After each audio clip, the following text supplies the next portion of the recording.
ఓటరుగా పేరు లేనంత మాత్రాన పౌరసత్వాన్ని కోల్పోయినట్టు కాదు, పౌరసత్వం రద్దయినట్టు కాదు అంటూ సుప్రీంకోర్టు కొన్ని వ్యాఖ్యలు చేసింది సార్. ఓటరుగా పేరు లేనంత మాత్రాన పౌరసత్వం రద్దయినట్టు కాదు, పౌరసత్వాన్ని ఎలక్షన్ కమిషన్ నిర్ధారించలేదు, అనుమానంతో పేరు తొలగిస్తే కేంద్రానికి ఈసీ లేఖ రాయాలి అంటోంది సార్. ఏంటి సార్ ఈ క్లారిటీ ఎందుకు ఇవ్వాల్సి వచ్చింది? అంటే ఇది పౌరసత్వం అనే కాదు, అందులో మీరు ఒక పార్టీ చెప్పారు. ఇంకో అతి ముఖ్యమైన పార్టీ ఏంటంటే ఓటు హక్కు లేనంత మాత్రాన ఇతర సదుపాయాలను తొలగించకూడదు. అది ఇష్యూ ఇష్యూ. పౌరసత్వం అనేది ఆల్రెడీ బీహార్ సార్ పైన ఇచ్చినటువంటి తీర్పులోనే సుప్రీంకోర్టు చెప్పింది. అది కొత్తగా చెప్పింది ఏమీ లేదు, దాన్ని మరోసారి గుర్తు చేసింది. బీహార్ సార్ పైన విచారణ సమయంలోనే సుప్రీంకోర్టు స్పష్టంగా చెప్పింది, election commission is not the constitutional authority to decide the citizenship. దేశంలో పౌరసత్వాన్ని నిర్ధారించేటువంటి సంస్థ ఎన్నికల కమిషన్ కాదు.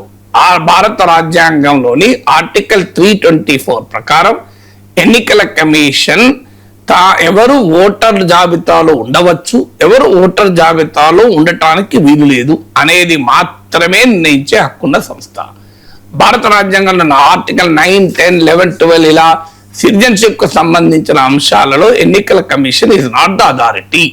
అది యూనియన్ హోమ్ మినిస్ట్రీ, కేంద్ర హోం మంత్రిత్వ శాఖే అథారిటీ.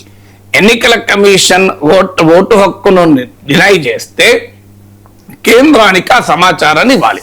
ఇంకా మేము ఈ ఫలానా అనుమానాలతో ఓటు హక్కు, అది కూడా కంప్లీట్ ట్రిబ్యునల్ ద్వారా ఎడ్యుకేషన్ అంత అయిపోయాక అప్పుడు హోమ్ మినిస్ట్రీ దాన్ని ఫాలో అప్ చేస్తుంది. కానీ ఎన్నికల కమిషన్ పౌరసత్వాన్ని నిర్ణయించేది కాదు, ఓటు హక్కు ద్వారా పౌరసత్వం నిర్ణయించబడదు. మన దేశంలో ఓటు హక్కు లేనంత మాత్రం పౌరుడు కాకుండా పోడు. కానీ ఈ వివాదం ఎందుకు వచ్చిందంటే బెంగాల్లో స్టార్ట్ అయింది, బీహార్లో స్టార్ట్ అయింది, ఇప్పుడు బెంగాల్లో కూడా అయింది. ఏంటంటే మొదలు ఓటర్ జాబితాలో ఉండదు, ఆ తర్వాత ఏం చేస్తున్నా అంటే పాస్పోర్ట్ కూడా ఇవ్వలేదు. రాజగోపాల్ అని టెలిగ్రాఫ్ పత్రిక సంపాదకులు ఆయన ఓటర్ జాబితాలో లేకపోతే ఆయన పాస్పోర్ట్ ఇవ్వలేదు. ఇవ్వకపోవడం వల్ల అమెరికాలో ఆయన కూతురు పెళ్లికి ఆయన పోలేకపోయాడు. ఆఖరికి కేరళ, ఆయన మలయాళీ, కానీ కోల్కతాలో సెటిల్ అయ్యాడు చాలా ఏళ్ళ నుంచి. ఆయన వెరీ సీనియర్ జర్నలిస్ట్, టెలిగ్రాఫ్ పత్రికలు ఎడిటర్, ఎకనామిక్ టైమ్స్ మొదలుకొని చాలా పత్రికలు పనిచేసి ఇది దేశవ్యాప్తంగా పెద్ద వివాదమైంది. అయ్యాక కేరళ ముఖ్యమంత్రి బెంగాల్ ముఖ్యమంత్రి లేఖ రాస్తే పోలీస్ ఎంక్వైరీలో ఓటర్ జాబితాలో లేదు కనుక మేము అడ్వర్స్ పోలీస్ రిపోర్ట్ ఇచ్చింది, దానివల్ల పాస్పోర్ట్ రాలేదు. ఆఖరికి కేరళ సీఎం ఇంటర్వ్యూనే బెంగాల్ సీఎంకి రాస్తే ఇప్పుడు ఆయనకు పాస్పోర్ట్ వచ్చింది.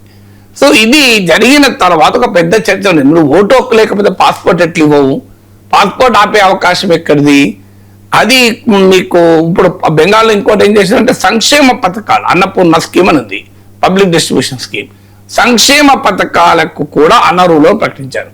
అంటే ఓటర్ల జాబితాలో లేకపోతే సంక్షేమ పథకాలకు కూడా అమలు కావు. ఆఖరికి ఓటర్ల జాబితా లేకపోతే కాస్ట్ సర్టిఫికేట్ ఇవ్వమన్నారు. చూడండి ఎక్కడితో స్టార్ట్ అయ్యేది, ఓటు హక్కుతో స్టార్ట్ అయ్యి పాస్పోర్ట్ పథకాలు ఇప్పుడు ఏకంగా వాళ్ళ కాస్ట్ సర్టిఫికేట్ ఇవ్వమని. సో ఈ స్థాయికి వచ్చిన తర్వాత సుప్రీంకోర్టుకి వెళ్ళారు. సివిల్ రైట్స్ కు ఓటు హక్కు లింక్ ఏంటి? ఓటు హక్కు లేకపోతే పౌర హక్కులు ఉండవా? అసలు కొన్ని హక్కులు పౌరుడు కాకపోయినా ఉంటాయి, ఈవెన్ సిటిజన్ కాకపోయినా ఉంటాయి. అలాంటిది ఓటు హక్కు లేకపోతే పౌర హక్కులు ఉండవా అనే ప్రశ్న వచ్చినప్పుడు సుప్రీంకోర్టు స్పష్టంగా చెప్పింది, ఓటు హక్కుకు పౌరసత్వానికి సంబంధం లేదు. ఓటు హక్కు లేనందున ఇతర పౌర హక్కులు డినై చేయరాదు అని. ఎందుకంటే ఇప్పుడు ఈ ప్రాసెస్ ఎంత భయంకరమైన ప్రాసెస్ అంటే 34 lakhs ఇవాళ ట్రిబ్యునల్స్ దగ్గర పెండింగ్ ఉన్నాయి బెంగాల్లో. 34 lakhs ఇప్పటికీ సెటిల్ అయినాయి 38,000. 38,000 మందివి ట్రిబ్యునల్ తేల్చేసింది. 19 ట్రిబ్యునల్స్ పెట్టారు, తేల్చింది కేవలం 38,000. మరి 34 లక్షల ఓటర్లకు అప్పటిదాకా పథకాలు రావు, కులం సర్టిఫికేట్ రాదు అని అన్యాయం కదా? పాస్పోర్ట్ రాదంటే మీ అసమర్థత కదా, తేల్చండి మీరు. పోనీ తేల్చిన తర్వాత పౌరుడు కాదనుకుంటే అది వేరే విషయం. ఆయన పౌరుడు తేల్చేది మీరు కాదు, హోమ్ మినిస్ట్రీకి రాయాలి మీరు, ఎలక్షన్ కమిషన్ కాదు. మీరు ఓటు హక్కు ఇవ్వడం ఇవ్వకపోవడం మీ పని. పోనీ ఇంకా విచిత్రం చెప్తాను, ఇప్పుడు ఈ 34 lakhs ట్రిబ్యునల్స్ ముందు కేసులు ఉన్నాయి. ఎడ్యుకేట్ అనేది 38,000. ఇందులో 70% ఓటర్లను తెలియదు, 70% ఓటర్లను తెలియదు. అన్యాయంగా ఓటర్లను కూడా ఓటర్లు కాకుండా చేస్తున్నారు. ఇప్పుడు తెలంగాణలో 1 కోటి మంది అట, 1 crore అట. ఇలా 70% బెంగాల్ ఎక్స్పీరియన్స్ ఏంటి, బీహార్ ఎస్పీ సీట్ 70% ఓటర్స్ అనేది వెళ్తున్నాయి మళ్ళీ తర్వాత మీరు ట్రిబ్యునల్కి వెళ్ళాక. అంటే ఆ 70% మెంబర్స్ మీరు అన్యాయం చేస్తున్నారు లేదు, ఓటు హక్కు వేయకుండా చేస్తున్నారు. ఓటు వేయకుండా చేయడమే కాదు, ఆఖరికి వాళ్ళ పాస్పోర్ట్ ఇవ్వం, పథకాల అమలు చేయం, కుల సర్టిఫికేట్ ఇవ్వం, బర్త్ సర్టిఫికేట్ రేపు ఇవ్వమంటారేమో. అన్యాయం కదా అది.